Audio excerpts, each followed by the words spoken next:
It's pretty bad with some things and good with random, useless information. And what kind of things do you find yourself forgetting? Places and names, mostly. I can't remember anything, facts, figures. I did a history degree, for crying out loud, you know, and I mean, you have to remember names and dates and stuff. I don't. What do you think of your own memory? In short term good, long term bad. And what kind of things do you find that you forget? Names and places. Like, I forget most things short term and then they'll come back to me like a week later or something.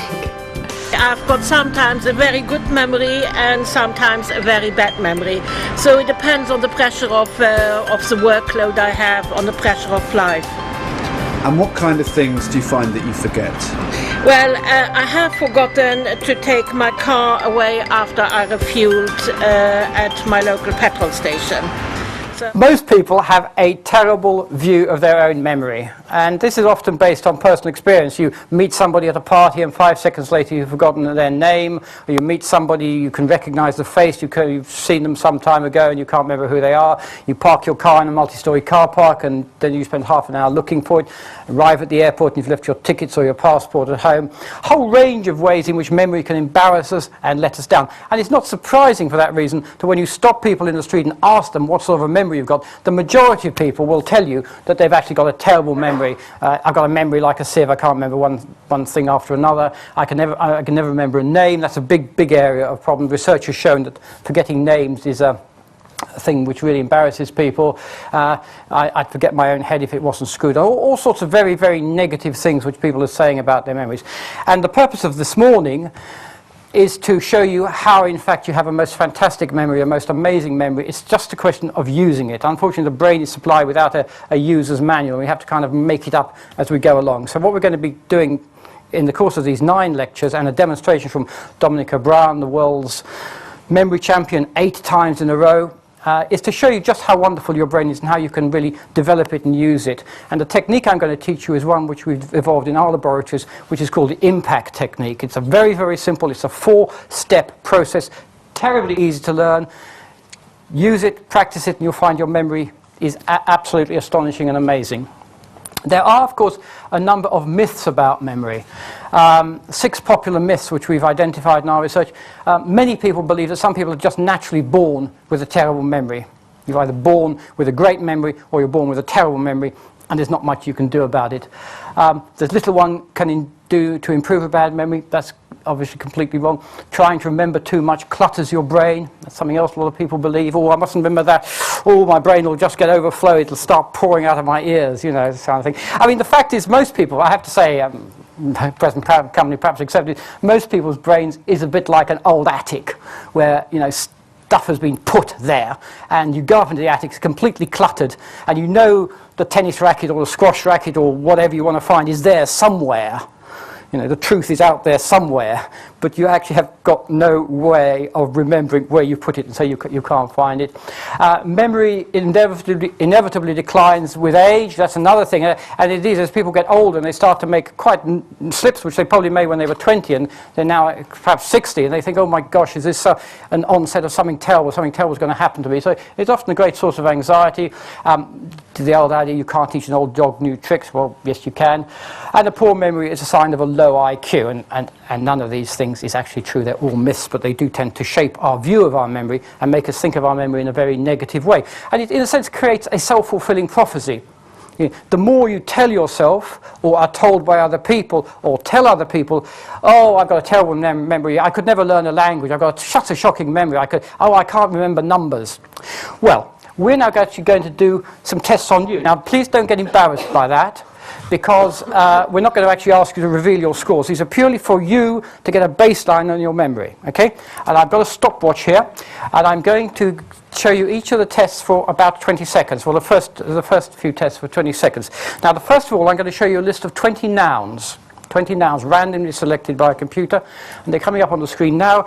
And just look at them. Please don't make any written notes, because that is kind of not what we want you to do. We want to internalize, not externalize your memory, okay?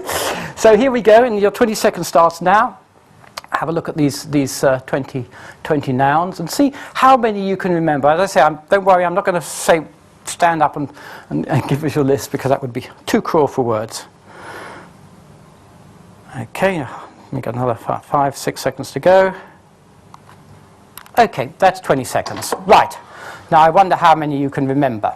My guess is, and again, I'm not going to ask you, my guess is you could probably remember things like aeroplane and probably perhaps dunce's cap, and maybe at the end of the list you can remember something like oak trees, catapults, television, stuff like that. And that is commonly what happens when you're given a list like that. It's what we call the primacy and recency effect. You remember best what you hear first and what you hear last.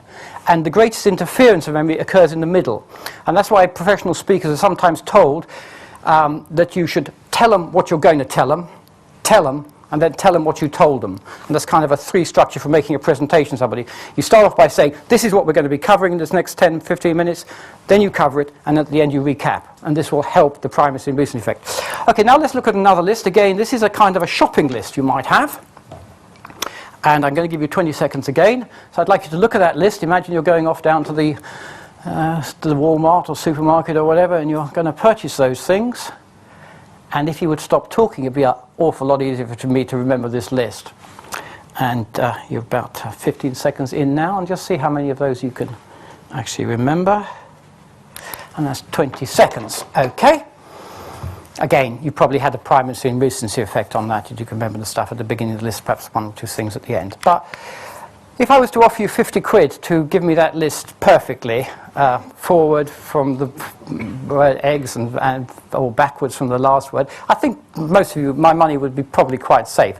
But rest assured, by the end of this morning, my money would be completely unsafe, because all of you could do all that with the greatest ease.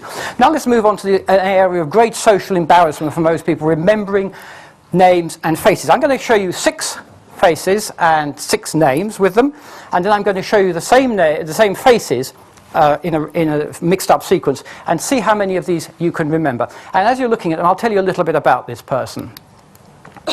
Now this is Jill Stonier, and she's a beautician.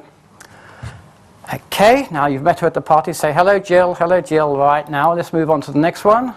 This is a guy called Frank Paris. Frank Paris is an actor and a male model. And now we're moving on to the third person you're meeting, Betty McDonald, lovely lady, everybody's sort of ideal grandmother, and in fact she used to be a school secretary. Now we're moving on to the next one, Adam Markson.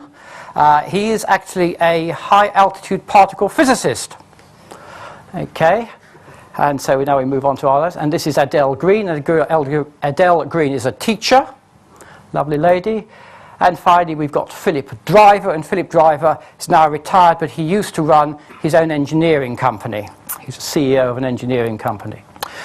Okay, now then, I'm going to show you the faces again in a different order, see how many of these you can actually remember, and what their occupations were. You just met him again. You've met him 5 seconds after you've met him at the cocktail party. Right, okay, here's another lovely lady. As I said, everybody's ideal grandmother. There we are with the third lady. Another lady, I mean. There we have this chap.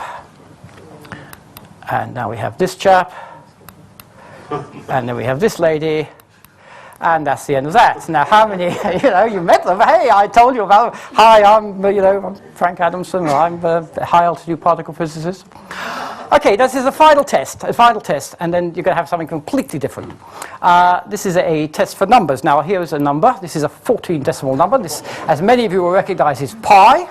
And probably when you were at school, or certainly when you were at school, you dealt with pi, probably not to 14 decimal places. Of course, pi being an irrational number can go on forever, but we've chopped it off at 14 decimals. Supposing I said, right, I'll give you £50 if you can remember this number in 20 seconds and get it perfect, and then perhaps go from the 9 and work forward to the 3. So I will give you a little bit longer to have a look at that number, because I don't actually think it's going to do you much good at this point. I'm quite willing to be generous on that. Okay, so those are the memory tests. Now we should go back on those memory tests at the end of this morning, and you will be amazed at how easy it is to remember all those things. It'd be something you can impress your friends with, or bore the pants off them, or whatever. But now here's a man for whom that test would actually be a light aperitif before he sat down to a full-course banquet. This is an amazing chap called Dominic O'Brien, who's very kindly agreed to come down from London to talk to us here today. He's 8-time world memory champion, and he's going to actually show you some things which are absolutely amazing and astonish you. So I'd like you to welcome, when he walks into the room, Dominic O'Brien. Yes. Thank you very much. Thank you.